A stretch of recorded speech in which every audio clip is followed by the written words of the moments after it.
So far, we've looked at what a word is twice, and what a sentence is. The conclusion for both has been somewhat hazy indeed, but ultimately, the structure that allows for something to be considered a word is language specific. Using the example from the What's a Word video, the word in kletresu cannot be a word in English and actually has to be expressed using an entire clause. The word that we looked at,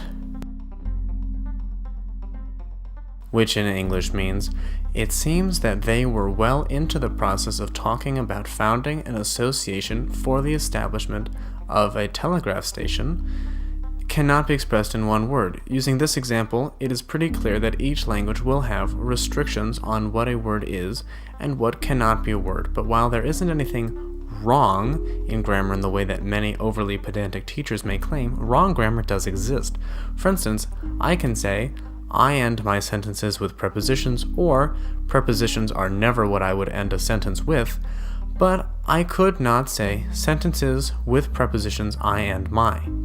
That's an extreme example that nobody would consider acceptable, and this will be discussed in the next video, what makes something grammatical.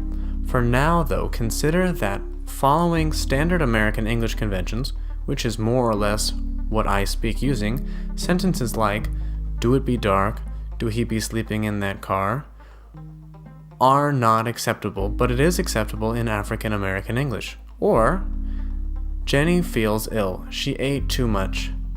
Or, Jenny feels ill, she's eaten too much. Have differences. One is acceptable in both, but generally there are leanings towards the standard to be for British English compared to American English as identified in the slide. This is acceptable especially in British English, but would be slightly awkward for me. It is only because it is standard for a significant enough and identifiable enough size of the population that it is considered understandable overall.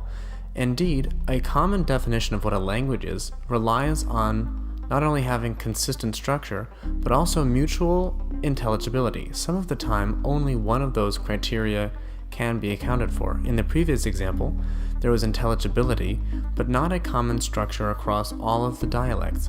Other times, the actual structure might be more or less fine, but other factors contribute to a lack of mutual intelligibility in ostensibly the same language. For instance, the African American English use of his-self in the place of standard American himself is acceptable because it is common enough, but if you remember this clip from a few years ago, with a few exceptions, it should call into question the accuracy of the notion of what a language is, and while it is certainly a short definition, there are plenty of examples across the globe where we see something else entirely. The Yiddish scholar Max Weinreich once gave the famous adage, a language is just a dialect with an army and a navy, and this is sometimes also just as good of a definition. In so-called languages spoken across former Yugoslavia, for instance, many people and countries hold that the languages are actually quite different, and that they are not intelligible, but many reports show that these so-called languages are just as similar to each other between Croatia and Serbia, for instance, as compared to looking at dialects of English within England. For political reasons, however, it is obvious why they would want to disassociate from each other. This is also reasonably true for Norwegian and Swedish, which to a lesser extent are similar to Danish, and are all so-called languages, even though they are more or less mutually intelligible. Again, similar to the differences between English spoken in Scotland or Australia. On the other hand, China, which has spent billions in efforts to try to unify the country with a single culture, insists that the 7 different varieties of Chinese are just dialects when in fact much of the time they are not mutually intelligible when spoken, even though they all have the same writing system. However, going back to the other examples, there is a notion of what is called a dialect continuum. What this means is that within a given language family, such as, let's take the Romance language family, a level of understandability from one town or region to the next is present. That is to say, if you were a Portuguese speaker living in the coastal edge of Portugal, you could travel inland traditionally and understand people from the next few towns over before you came across words or structures that you were pretty unfamiliar with. And somebody in that town could move a little further over And the same thing would happen and so on and so forth until you got to the edge of Moldova, where the use of Romance languages stops completely. Up until 250 years ago, or even earlier, this was significantly more true than how it is today, and while some of that has to do with migration patterns and whatnot, most of it has to do with the rise of the nation-state. While the notion of what a language is has existed for a long time before, empires or smaller city-states were the norm in this case. The same type of national identity was necessary for nation building, and allegiances were far more important. Indeed, the creation of the nation-state has led to the extinction or decline of many formerly prominent languages or dialects.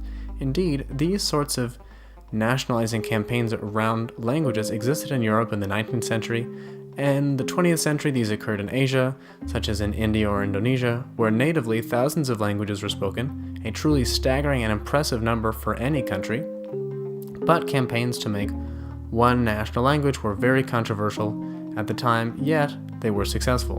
One famous quote, "One land, one nation, one language," has been used in Indonesia for decades to promote not only the language of Bahasa Indonesia, which until fairly recently was not popular on the national level like it is today, but nationalism generally.